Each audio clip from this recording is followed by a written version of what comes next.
नमस्कार मु सुप्रिया मिश्र आपण माननकु मो चैनल को स्वागत जनाउछि। आज मु आपण माननकु बुट डाली रे दहीबरा प्रस्तुत करी सिखाइबी।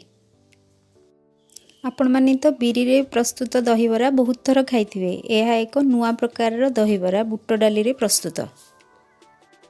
तेबे चलंतु आमे प्रस्तुत करिबा बुट डाली रे दहीबरा। बुट डाली दहीबरा प्रस्तुत करिया पई सामग्री मान देखि नियंतु। एठारे मु नेइछि 200 ग्राम बुट डाली, 2 चामच चाउल गुंड, गोटे बाउल दही, किछि कटा जाइथिबा काजू, ता सहित किछि किशमिश, 1 टीस्पून सोडा,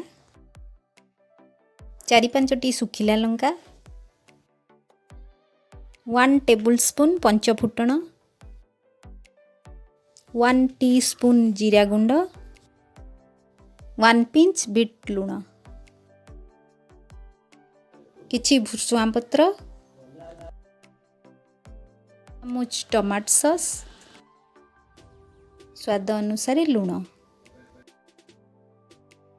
एवं छाणीबा पई तेल। मु एठारे बुट डाली को 2 घंटा पानी रे बतुरे तापरे ग्राइंडिंग करी रखिछि। बुट डाली के अति चिकण करी बाटिबेनी। एठारे देखंतु मु केमती खदडा करी कि बाटिछि।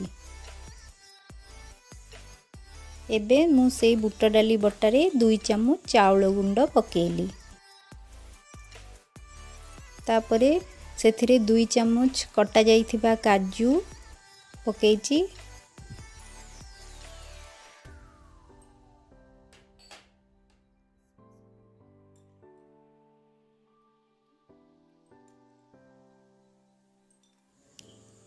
तापरे 2 चामच किशमिश सेथरे पकेली। या सहित मु खाइबा सोडा पकेली आ स्वाद अनुसार लूण मध्य पकेली।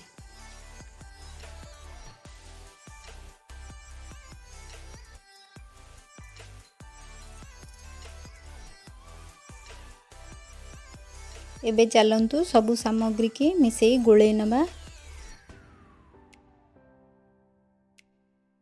एबे मु करे रे तेल गरम करी से बुट डाली रो मिश्रण को बरा आकार रो करी गोटी गोटी करी तेल रे छाणीबी।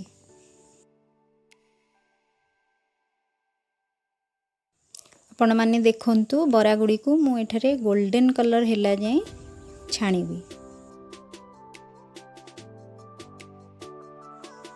एबे देखंतु बरा गुडी को पूरा गोल्डन कलर हे जायछि। केते सुंदर मध्य दिसुची। ताकू मु एबे गोटे प्लेट रे सबु जाक बरा काढ़ी नउछि।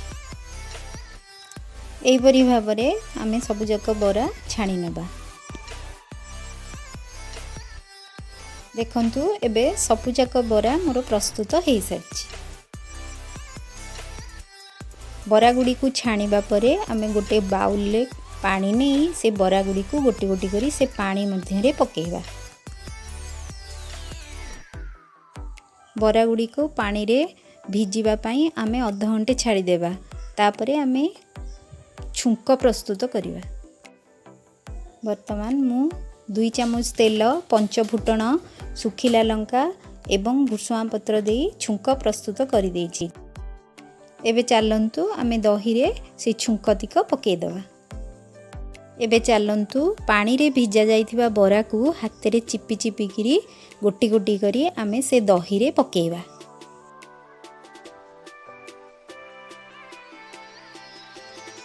एबे दहीबरा उपरे मु गार्निश करिया पई टमाटो सॉस, बीट लूण, जीरा गुंड, कट्टा कंचा लंका पकेई सेव पकेई रखिछि।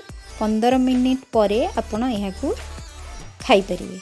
वर्तमान प्रस्तुत हो गला हमर बुट डाली दहीबरा। देखंतु एबे केते सुंदर देखा जाउची। आपण थरे चेष्टा करंतु या करिया पई बहुत बढ़िया लागियो, बहुत टेस्टी। मोर पूर्व वीडियो रे जणे कमेंट बॉक्स रे दहीबरा करिवा पई मते कहिथिले। मु एठारे गोटे भिन्न प्रकार रो दहीबरा प्रस्तुत करी आपण माननकु देखेइली। धन्यवाद।